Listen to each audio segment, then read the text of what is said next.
would all please stand and join me in the Pledge of Allegiance, please. I pledge allegiance to the flag of the United States of America and to the republic for which it stands, one nation, under God, indivisible, with liberty and justice for all. Thank you. You may be seated. Now I'd like to invite Elizabeth Holt, she's the Regional Chamber's Membership Development Director, to the stage to introduce the August Member of the Month, as well as present membership plaques to the Chamber's newest members. Elizabeth.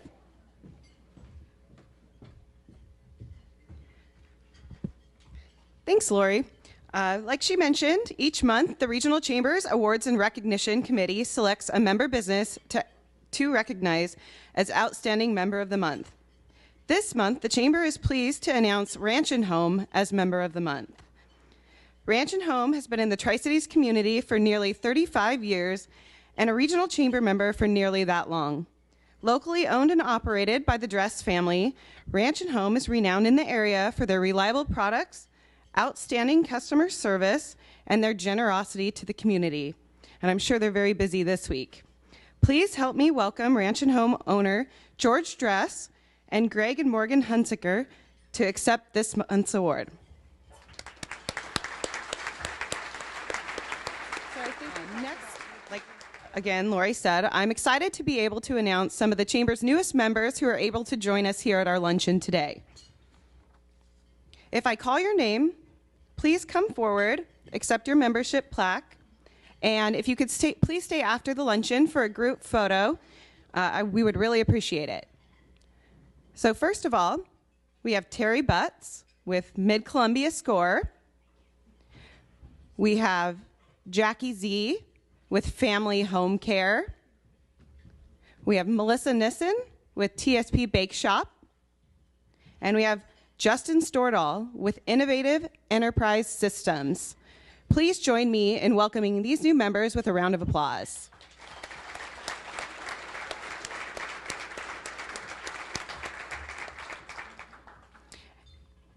And something new this month, we'd like to recognize some of the Chamber's longstanding members. So if you could please draw your attention to the screen. The members that are listed have been involved with the Chamber for 20 years or longer. We appreciate their participation with the Regional Chamber and thank them for their longstanding membership. Let's give these members a round of applause as well. Thanks. Thank you, Elizabeth, and thanks to Ranch and Home, and welcome to all our new members. We appreciate your support, and we look forward to providing value to your business. At this time, I'd like to recognize today's presenting sponsor, Battelle, and to introduce Dr. Steve Ashby, the director of the Pacific Northwest National Lab, to say a few words about PNNL and to introduce Congressman Dan Newhouse. Please help me welcome Dr. Ashby.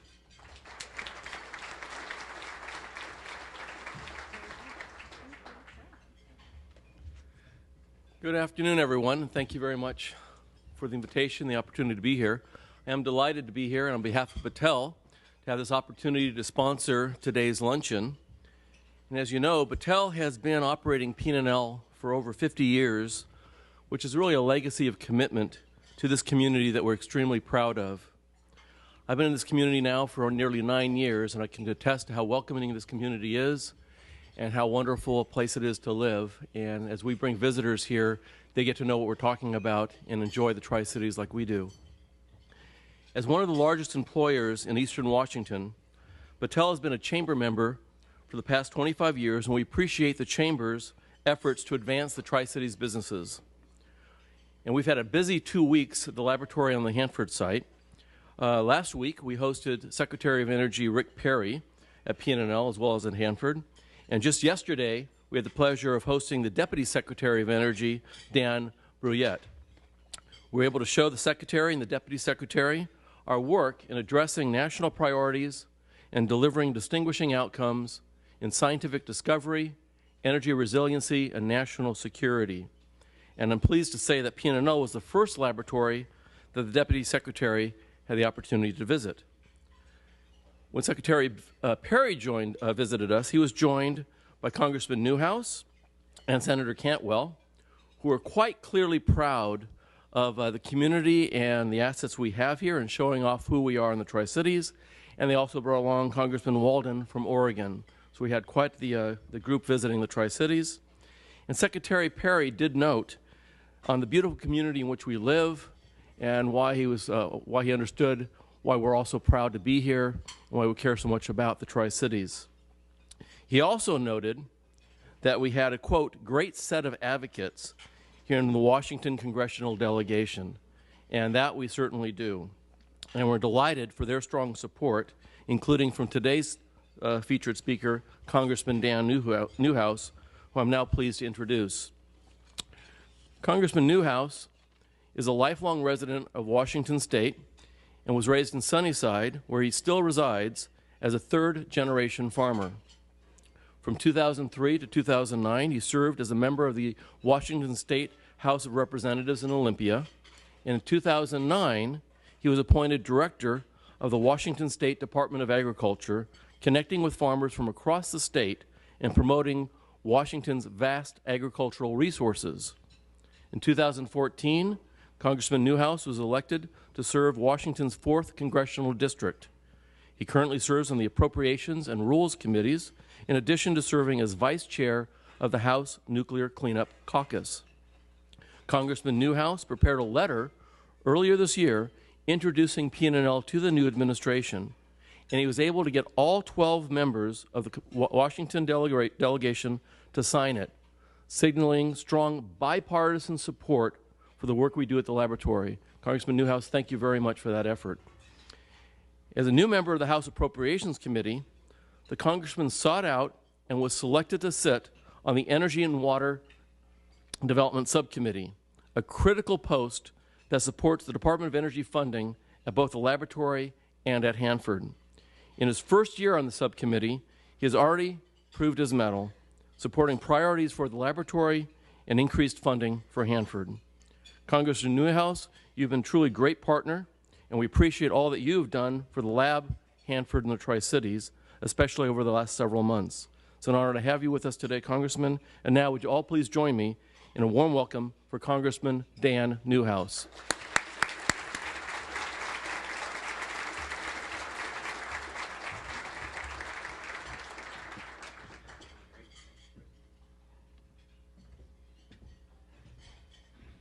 So I've just decided I'm going to keep Steve with me at all times to give me introductions. Thank you very much.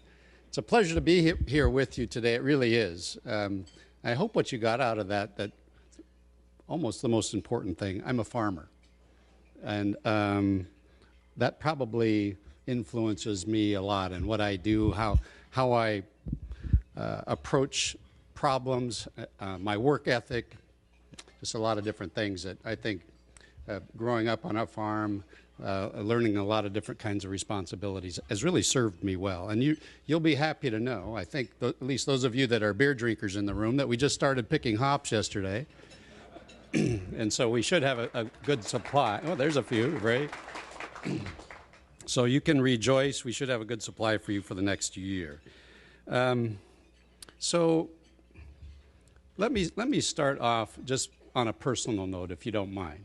This is really the first time that in a few months that I've been able to address this large of a crowd here at home.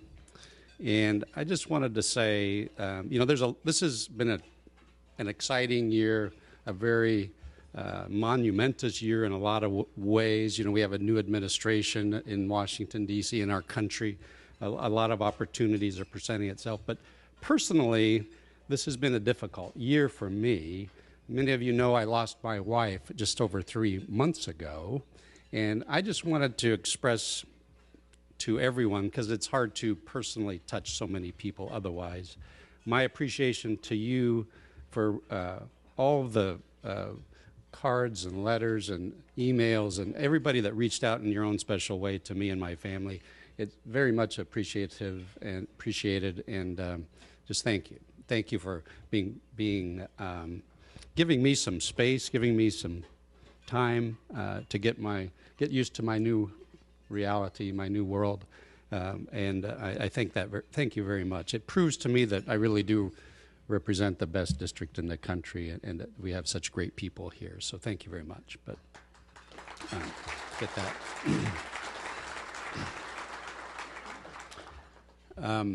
So it truly is an honor to serve you. Let me start with that.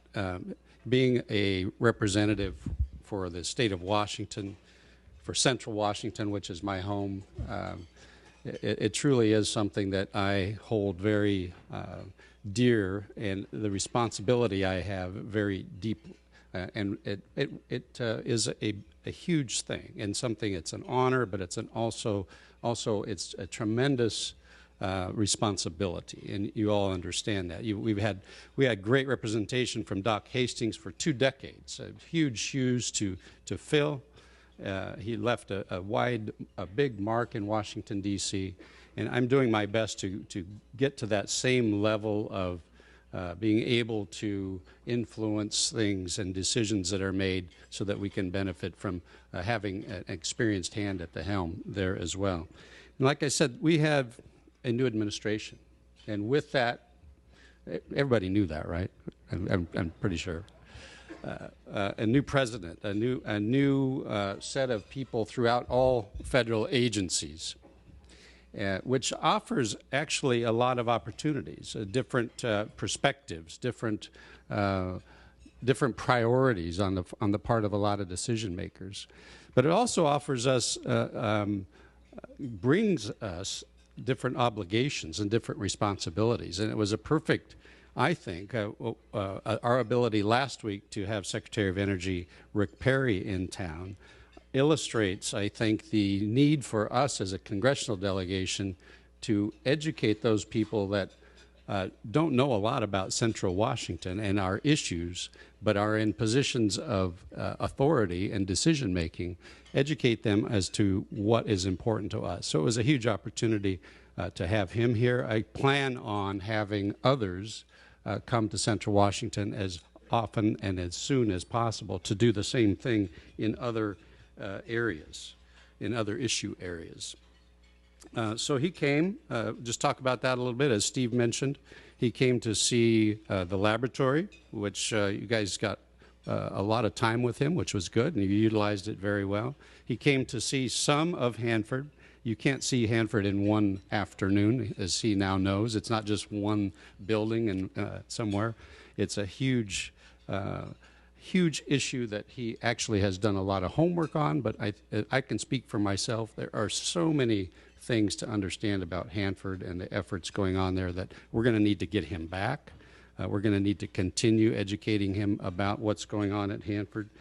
The good news is, and I think he was able to vocalize this, that the responsibility of the federal government is real.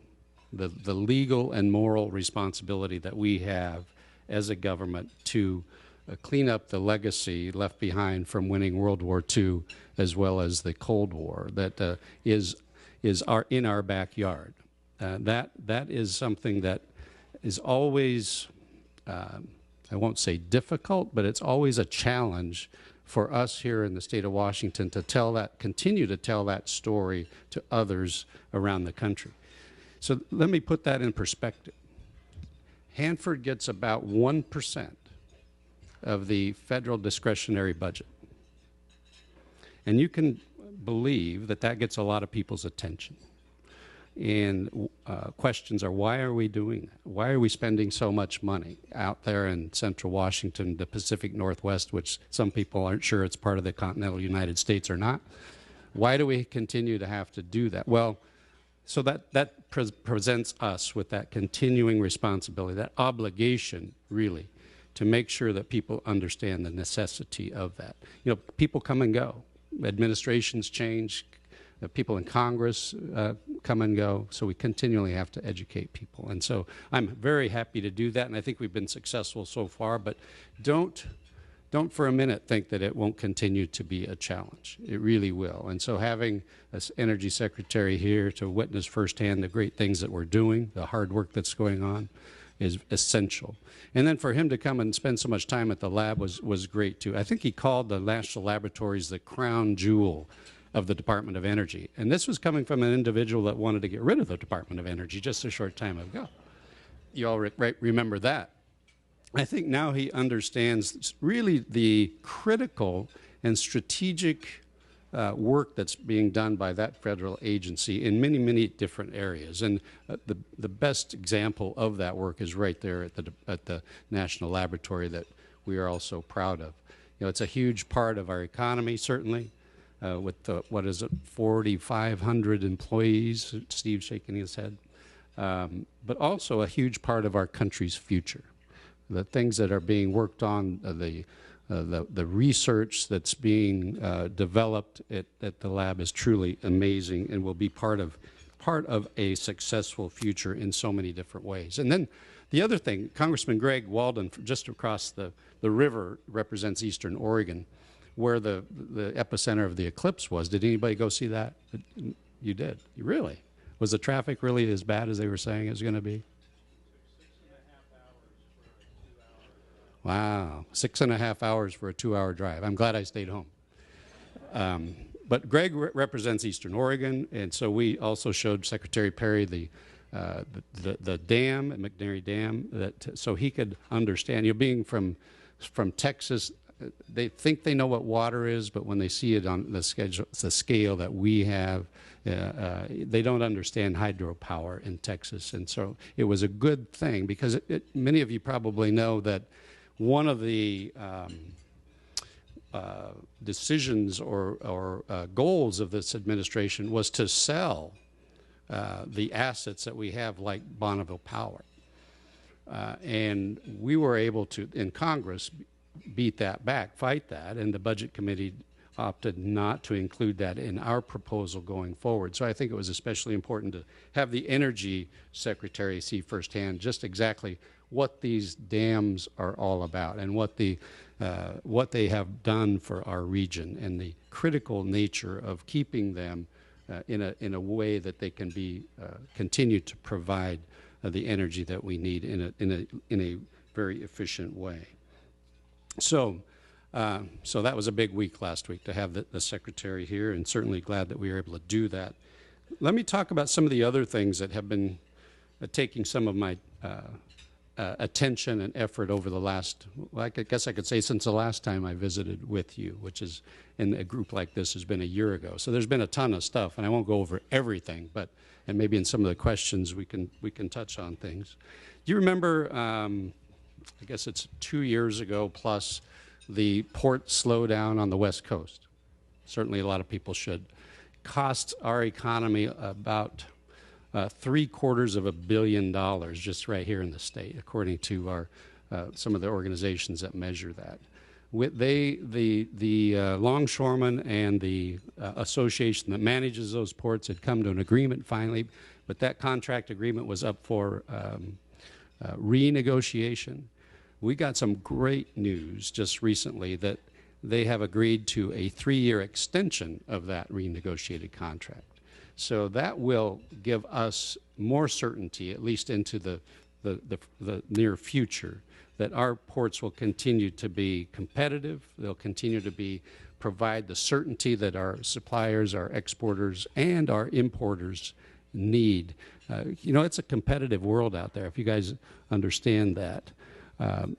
The ports in the state of Washington and up and down the West Coast are competing with Canada, or competing with Mexico, and now with the widening of the Panama Canal, it's just as easy for some of these ships to just go around to the East Coast, and you can bet your bottom dollar that East Coast ports are watering at the mouth with the prospects of being the final destination instead of having to receive things by rail. And so we have to make sure that we do everything that we can to be as competitive in this competitive world as we possibly can. So I'll continue to work on that, to continue to make sure that our supply chains remain intact. I know farmers that had lost tremendous amounts of money personally because they couldn't get their product shipped. A lot of those markets are just now recovering from that disruption that they had. And so it's tremendously important. And Dave Reichert and I should give him some credit as well, worked on some legislation that we hope will keep transparency at the ports and allow them to continue working as well as they should. Many of you have heard that through the Congressional Review Act, we have been able to turn back a lot of regulations from previous administrations that we felt were inhibiting the ability of our economy to grow, so we wanted to highlight that. One of the things, I was just asked by a reporter, what am I going to be doing when I get back to Washington, D.C.? One of those things is the issue of tax reform. The tax code that we have in this country is not as conducive as I'm trying to be politically correct here, but I don't know why I need to be. It's not as conducive to a strong, vibrant economy as it could be. We're looking at ways that we can keep more money in people's pockets so that they can invest in their businesses, hire more people, pay higher wages, and make our economy grow, which will in turn increase tax revenue to the government as well. There's added benefit. One of the things that's interesting that I learned about, a lot of businesses, we're not the only nation that they do business in, obviously. And a lot of the profits they make in other countries stay in other countries because if they try to bring them back to the United States, we tax them at a higher rate than if they would just keep them wherever they're situated. So we're looking at how we can rebalance that equation to make sure that we are as competitive as we possibly can be, to encourage some of that money back into our country to invest in our economy. And I think, the last major tax reform effort, I think, was in the 1980s under President Reagan. Since that time, many countries have kind of jumped over us and have left us behind in that competitive tax situation. So we need to look at ways that we can improve that and return us to being a leader in this world economy. It's critical for whether it's large companies or even small businesses in smaller communities around the country. Now, this may be a surprise to some, but there's been a lot of stuff coming out in the news, a lot of distractions from D.C. That take away, I think, from what we're actually accomplishing, unfortunately. But we don't have control over the news media, so I'm going to try to tell you just a couple things that we actually have been doing. Maybe some of you knew this, but maybe, and a good credit for you if you do, that means you're probably a C-SPAN junkie or really pay close attention to some of these issues. But we passed an overhaul of the way that the Veterans Administration works so that veterans can better get the care that they deserve and the treatment they need, which is a significant move forward. We made a huge payment on the rebuild up of our military, which we had fallen behind over some of the stories I have heard. Gosh, I can't remember the number. A huge number of our planes can't even fly because they don't have the spare parts available to them, and they're having to, just like I would do on my farm. If something gets parked for more than a week, be careful because somebody's going to rob something off of it to put on something else they want to keep running, and that's what we're doing in our military. So the preparedness that we need, especially in this ever-changing, more dangerous world, just isn't where it should be. And so that's some of the things that we're addressing in rebuilding our military. We provided more resources to fight the opioid epidemic that is a scourge across this country. And don't kid yourself that it isn't a problem here in Central Washington. We may not be the hills of Appalachia where it's a tremendously, it's just terrible, some of the things that it's doing to communities around some of the middle part of the country. But we have the issue here as well, and we're trying to address that as much as we can. We have a plan in place to reduce some of the regulatory reform in our financial institutions around the country that was a result of the recession in 2008 that we feel has gone too far in restricting the way community banks, smaller banks, credit unions are able to operate. I've heard so many stories from folks in those institutions that their ability to do business is really hampered. And you've probably seen some of the consolidation, I guess you could call it, or closing of many of the smaller financial institutions that just cannot handle the regulatory workload. It's just too much for them. And so they're either having to close or be gobbled up by someone larger. Just recently, the president signed, I think it was the biggest expansion of the GI Bill in a decade, allowing removing time limits for veterans to use their benefits, which doesn't sound like much, but in this day and age, a continuing education is necessary for people to remain a viable part of the workforce. And then we just recently passed some really tough restrictions on some of the bad players in this world, and thinking Iran and North Korea and Russia, to try to deal with some of the, in a economic way versus a military way, some of the threats that we face around the country, which is a huge issue in the news right now. So that's some of the things that we've been working on. I remember my first report to you. I came in as a brand new member of Congress, was armed with all kinds of things that I was going to tell you, and it looked to me watching people around the room that after a few minutes I could see some disinterested faces, and so I didn't want to overwhelm you with too many things, and nobody wants to listen to a laundry list that's a mile long. But just know that there are a ton of things we're working on. Contrary to what you may believe after listening to the press, we're working very hard.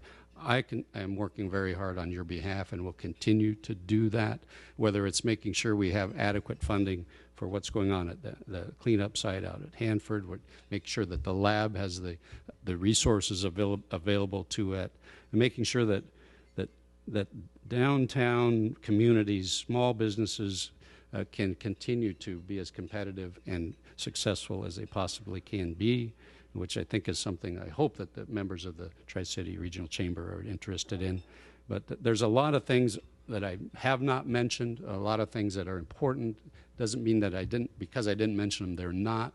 Certainly there are, but there's just not enough time in the day, and I wanted to make sure that we had time for some questions. But let me just say, I repeat, that it is truly an honor to represent all of you in Washington, D.C.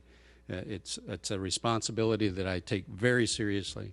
I work as hard as I can on your behalf, and I want to continue to do that, and I appreciate very much the opportunity to come meet in front of you and let you ask questions of me if you so desire, and bring you up to date a little bit on what we've been doing.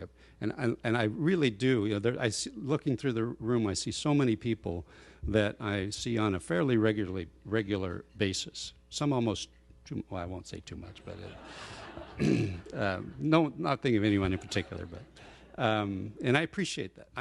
This representative business, it's just that I represent you. If that's a scary thought, tell me, but I represent you. I'm your voice in Washington.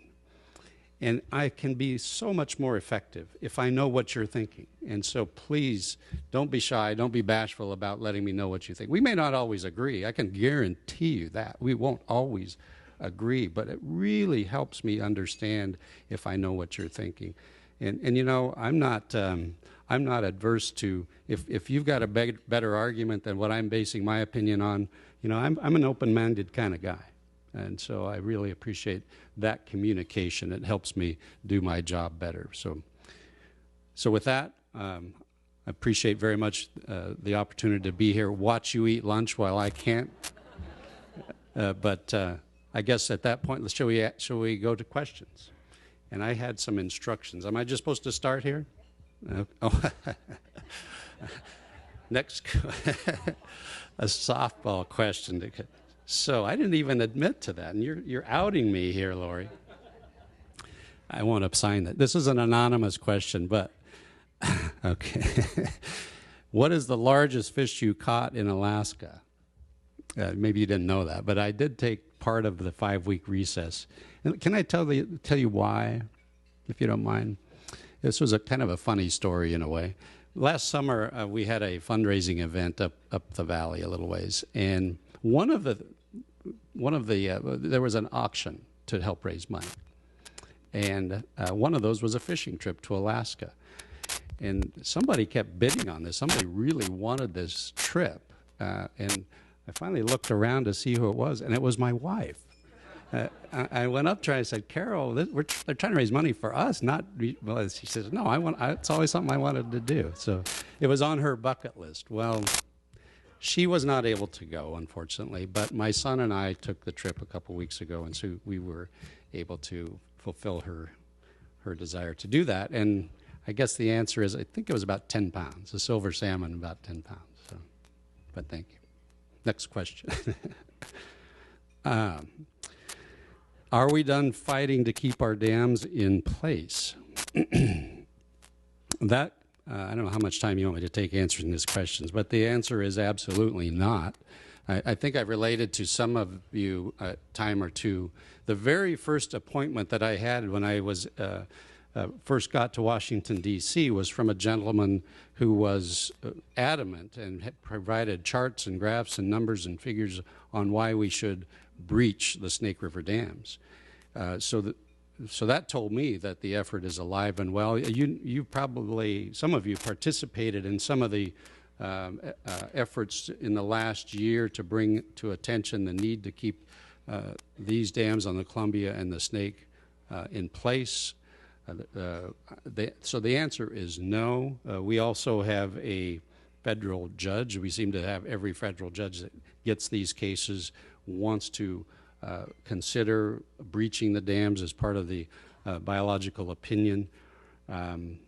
So we continue to have to make the case that having the dams on our river system provide us much more benefits than detriments. They're become a huge part of our economy, not just in power generation, although that is big, but in transportation, in recreation. Just coming from fishing in Alaska, I can tell you that's important too.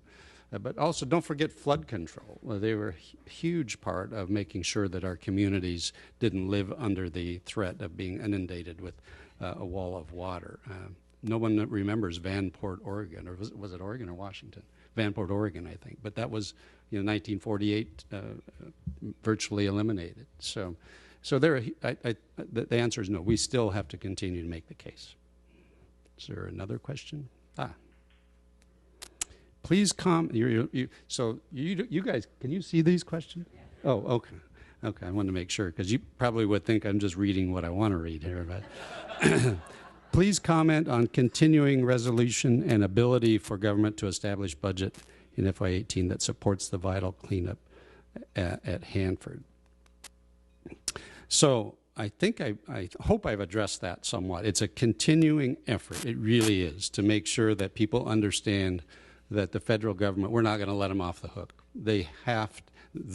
Us, all of us as a nation, has to be responsible, held accountable to the legal and moral obligation that we have at the Hanford Nuclear Reservation.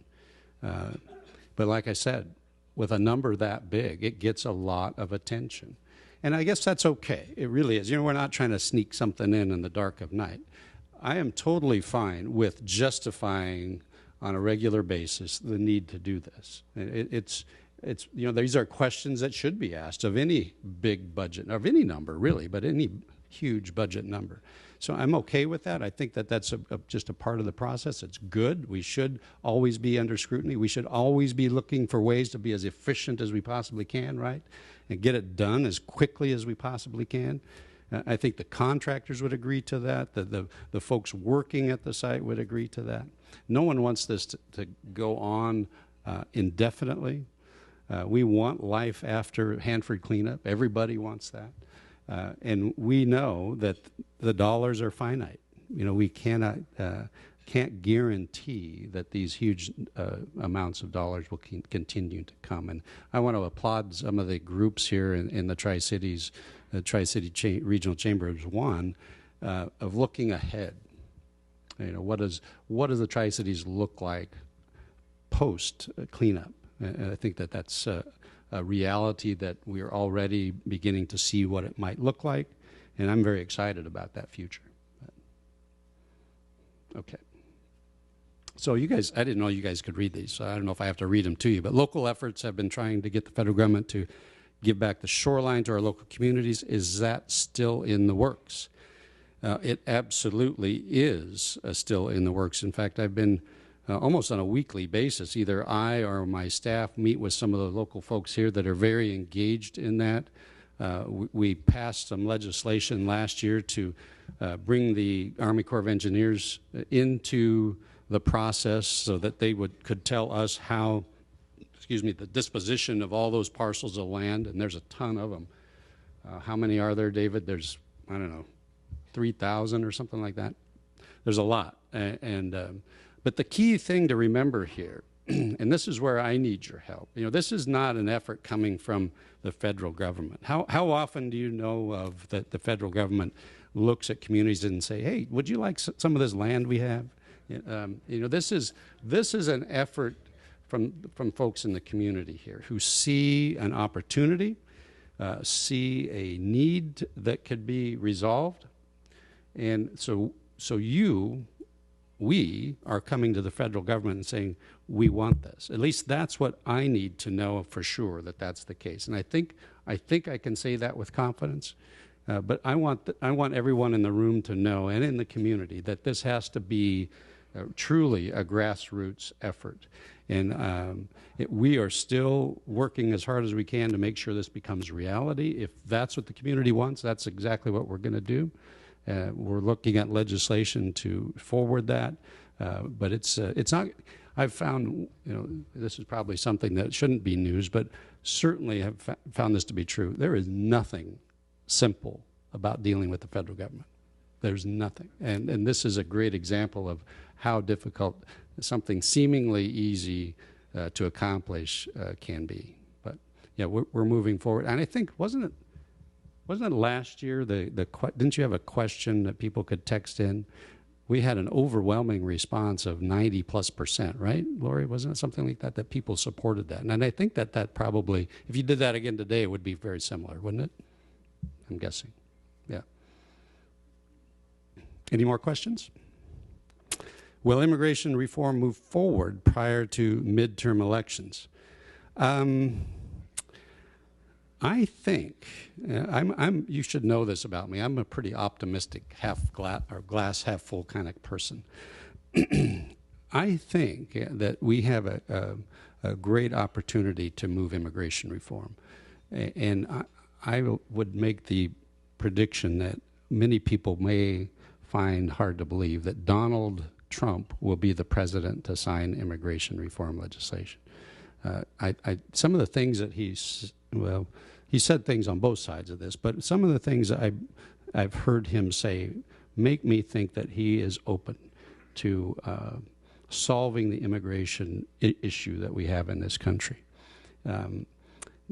But this is as you know, this is one of the most complicated issues that we have in D.C. It's not easy. There's a lot of people that want to increase border and interior security. And I guess I don't know what the other extreme would be. I don't know of anybody that wants to just, open the doors and let everyone in. But there's certainly people that want to relax some of the requirements that we have in place. But there's more people in the center that want to solve the issue. We have certainly several segments of our economy that depend on foreign workers, migrant workers. And unfortunately, a lot of those are illegal workers, which, as far as, you guys are all business people. Think about that. Your business plan relies on a illegal source of labor. Wow. That's a pretty tenuous position to be in. Plus the impact that has on our communities to have these people amongst us who are illegal. It's not fair to us. It's not fair to them. This is truly one of the big issues of our day. But the fact that the president wants increased security, a lot of other people do. There are other people that, and I won't take the president out of this, that want to find a solution for our immigration issue. The balance of that, as you know, especially in the Senate, they can't pass anything unless it's bipartisan, unless there's a give and take, unless there's a balanced solution. So if we're going to get that increased border security, we're going to have to be able to look at accepting some of the solutions for immigration. So I'm optimistic that this can happen before 2018 elections. Randy asks, There's been a lot of discussion on the need for major federal infrastructure funding to support our nation's economy. What sort of programs will be enacted? So that's a tough one because there truly is not a lot of meat on the bones on the infrastructure issue yet. I think, was it just last week, the president came out with an infrastructure press conference that I didn't see it because I was in Alaska, but that kind of devolved into something less than that. Maybe some of you saw that. We have been, as a Congress, there's been a lot of other things taking our attention up till now. So I guess I'd have to say I don't know specifics on what an infrastructure effort will look like. There's been a little talked about, maybe things along the line of public and private partnerships, investments. What that looks like, I can't say for certain, but I do know that this is still a priority of the administration, of the president, and of Congress as well. We share this priority, but unfortunately at this point I just don't have a lot of specifics to give you. Sorry, Randy. Cat, I like that name. Business ownership often means becoming a public figure. As a public figure yourself, how do you handle the criticism, commentary that comes from the spotlight? Wow. You're assuming I get criticized a lot. Is that what you're trying to say? Well, what was it that Abraham Lincoln said? You can't please all the people all the time and all of that. And I can assure you that that is the case. Particularly this year, we seem to have an increase in the number of people that are engaged in the political process. And I think overall that's a good thing. But we also have what Lincoln didn't have. We have social media and all kinds of other avenues for people to express their opinions. And sometimes it's not always in the most positive way. You have to, I guess, it's not always easy to accept criticism, but you have to have a thick skin, right? You have to be able to understand that maybe some people's opinions may not be formed by knowing everything about the issue that caused you to make a decision, and so you have to give them that. I try not to take any criticism personally. If you disagree, my wife and I used to disagree on a lot of things, and I shouldn't say we never took it personally. I guess but that's a whole other subject. But it's more of a professional kind of a disagreement that in politics it should be anyway, and not a personal one. And so I try to keep it on that level. The best thing I found to do is just be as open and upfront with people as possible. No surprises, right? You should never read in the paper something about me and think, well, that doesn't make any sense. He said something else 2 weeks ago or a month ago. I try to be as consistent as I possibly can, so that there's not confusion about where I stand on something. Now, I suppose having said that, you have to always, I'm always learning. I'm always trying to know as much as I can about any particular subject, and so that should not paint you into a corner of never being able to alter or change your mind about something, right? Try not to do that much because that causes confusion. But you have to be able to make decisions based on the information you have. And if you get new information that changes something, that's the sign of, I think, someone that can be responsible and responsive, and not just flip-flopping, but being able to. But then you have to go out and explain it as well. So there's that too.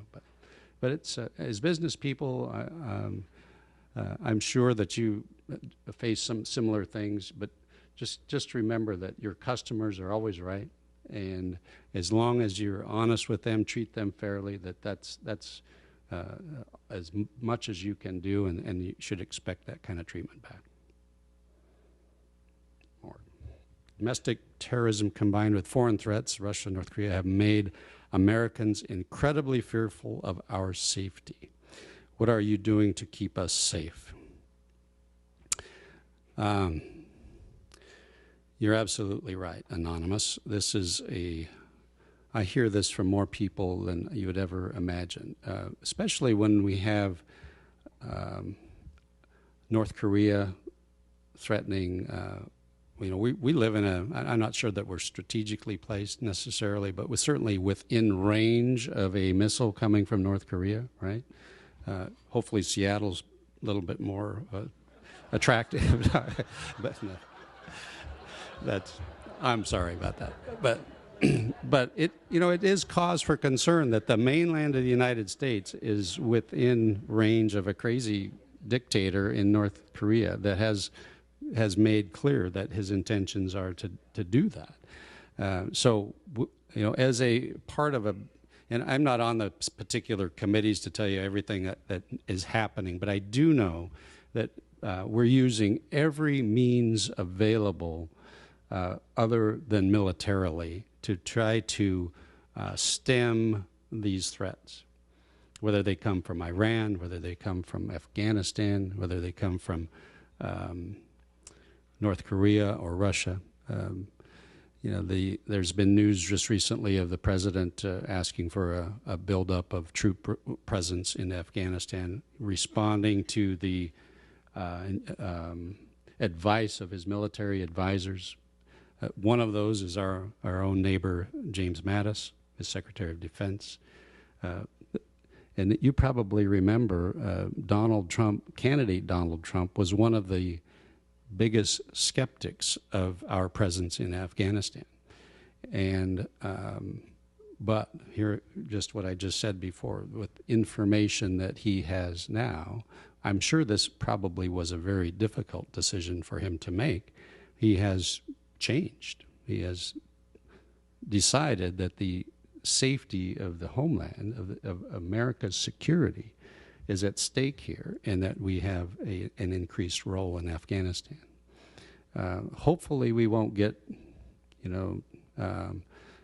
to that point with these other countries. Hopefully the economic actions, the diplomatic actions or steps that are being taken are successful. They need to be. Certainly when you have nuclear weapons on the table. It's just that's a whole game changer. And so we're engaging with, as many people as we can to make sure that we don't get to that point. Can you comment on the government's position on supporting commercial nuclear power and how that position will impact Tri-Cities? Well, I think the federal government is quite supportive. In fact, the small modular reactors are part of the strategy moving forward from the federal government. Hopefully, we'll at some point get some of the construction of those here in the Tri-Cities. But certainly, companies here will have a role in that, whether they're built here or not, moving forward. So I'm optimistic. I'm bullish on nuclear energy production in this country. I'm also, things change in Congress, and as you know, this last election changed the complexion of the United States Senate. Efforts are underway now to re-engage Yucca Mountain as part of our repository for spent nuclear fuel or nuclear waste and fuel. And so I'm optimistic that our nuclear future is bright. It's a carbon-free source of energy. If we can solve the waste issue, I think that's just a tremendously bright future for nuclear energy. Good. I'm not seeing one come up on the screen yet. That must be a good sign, right? Well, thank you very much. I appreciated being with you, and look forward to seeing you again. Thank you.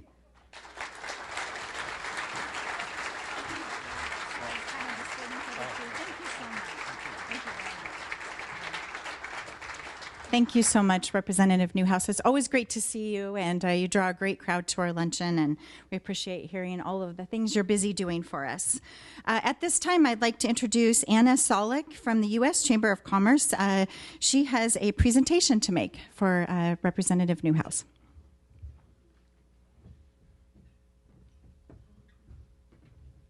Thank you. Good afternoon.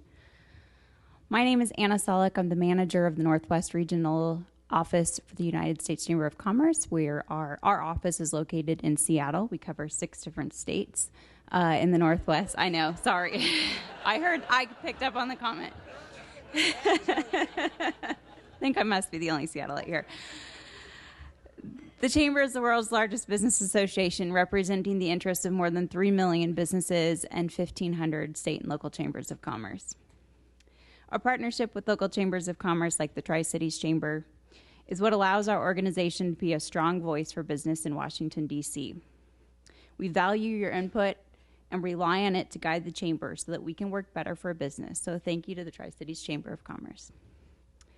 Each year, the U.S. Chamber of Commerce is honored to recognize members of Congress who demonstrate the strongest support for the business community with our annual Spirit of Enterprise Award. Last year, the Chamber highlighted 14 House votes that were most significant to business and scored Congress based on these votes. Among them were votes to overturn the Unprecedented Waters of the United States rule, or WOTUS, to defend intellectual property rights, and to relieve small businesses of regulatory burdens.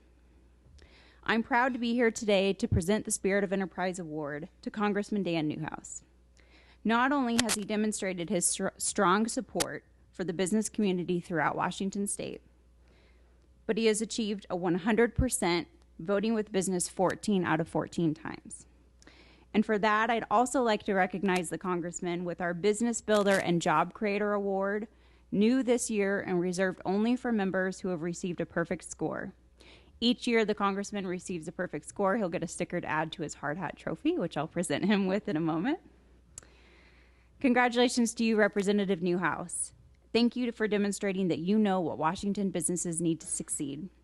Thank you to the Tri-Cities Chamber for allowing me to be here today. And again, on behalf of the U.S. Chamber of Commerce and our state and local chambers throughout Washington state, thank you, Congressman, and congratulations.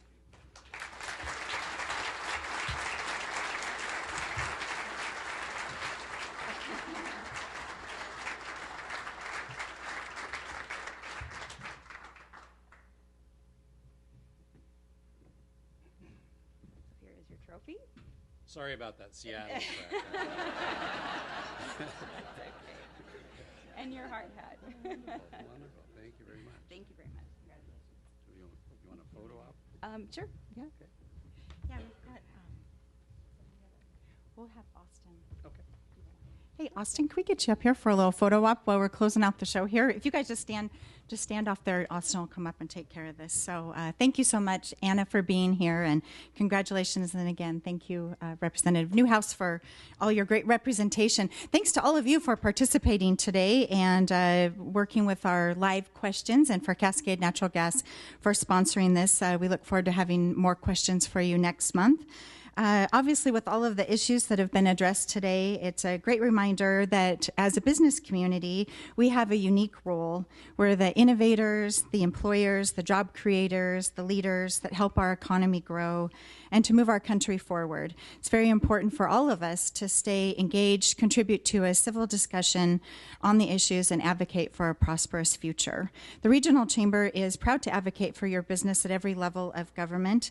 I want to call out Austin Nielsen, our Government Affairs Director. I'm going off script, but those of you who don't know, Austin's been over here working on the questions all day today, but he is a great employee of the Chamber and has been with us for a few years, and he's eager to work with you. So if you've got something you want to talk about, feel free to call Austin at the Chamber or email him, and he's happy to help you and learn how we can make a difference.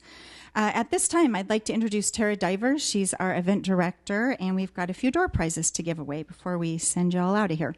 Tara. And Tara's fighting a cold, and I actually haven't even seen her today, so I don't know how you sound. You're fine. There you go. Sound top notch. Top notch, guys. Yes, so today we have 2 prizes to give away. The first one is a bottle of Riesling from Columbia Crest. Do you want to pull it? Oh, sure.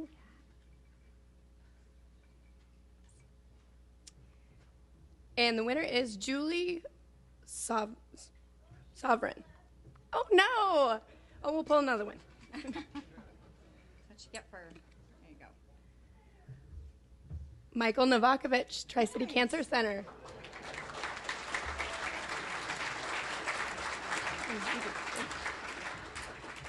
And our next is this beautiful bouquet from Just Roses. And Shauna Ekstrom with Monteith Insurance.